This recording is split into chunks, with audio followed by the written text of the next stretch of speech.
Endaso-Giizhik, Indigo, Ojibwe-Mang, Miskwaagamiiwi-zaaga'igan, Miskwaagamiiwi-zaaga'igan, Inujiba. That's my Ojibwe introduction. My Ojibwe name is Every Day. I belong to the Bear Clan, and I'm from Red Lake. And my English name is Robert DesJarlait. Thank you, Robert. It's nice for you to be here today. I'm Becky Wolf. I'm a librarian, community embedded librarian with the Franklin Library and the American Indian Cultural Corridor. So you've mentioned a lot of youth projects, and I'm curious how much like mentorship you do as an artist. How much what? Like mentorship you do with young people as an artist. I used to do a lot of mentorship back in the 1980s and 1990s. And then I got out of art, got into professional work. I went to college. Art wasn't paying the bills, so I went to college and got a degree in ethnic studies and worked for a youth shelter in St. Paul called Endaso-Giizhik. I worked there for 7 years, and then I retired. I took early retirement. So after that, I really wasn't involved in my art. Of course, I never really considered teaching it. I mean, I did all those things in the 80s and 90s. I taught at Harvard the Earth Survival School. I was the instructor there. I taught at a couple of different tribal colleges, always teaching about Native American art.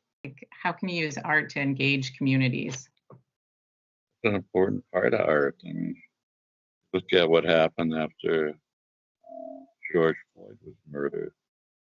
We had a first mural that went up on 38th in Chicago was did by several artists. Then what followed, especially in the aftermath of the riot in Boudin, had murals all over the city about George Floyd. Not just here, but all over the world.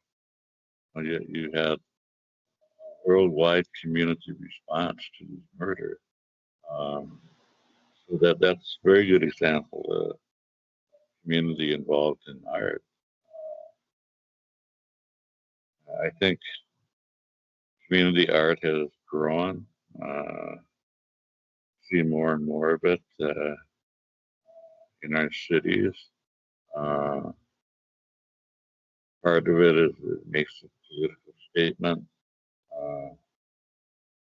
especially today, dealing with the kind of government that we have to deal with, the racism we have to deal with. You know, art sends a very strong message that we're not going to stand up for racism anymore. We're going to confront it. We're going to oppose it.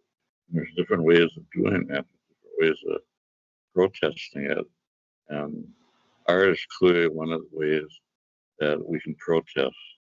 And it's important that the community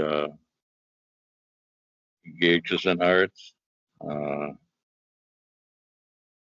lot of projects are just done by the artists. Some projects involve other members of the community. What do you recommend, if anything, to emerging artists today? Say that have to work hard, be resilient, continue doing what you're doing. Don't let other people define your art for you. Being an artist is difficult. Difficult to make a career out of art. But I think someone's just now becoming engaged in becoming an artist. And they have to stay with it. And more than anything, believe in their art, believe in themselves. A lot of young people, you know, I see so much young talent out there. And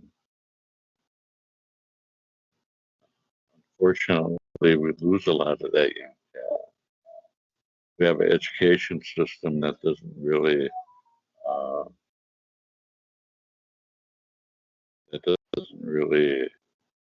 recognize art abilities. Uh, I was young. I mean, I was always getting caught doing drawings behind my textbook. I was always getting in trouble, and I had teachers tell me that I would never be an artist. That art was not a career that you want to get into. You're telling me all this, and my dad's already a famous artist. But I just didn't listen to him, and eventually I did become an artist. Uh, but it took a long time. I mean, I was an alcoholic and drug addict for quite a few years, and I finally gave all that up in 1982. Uh, so for me, being an artist is rooted into my sobriety, giving me the vision I've needed to be an artist. So for young people, I would just say believe in your vision, develop it. One thing that I learned really early is when an opportunity comes along, take advantage of it.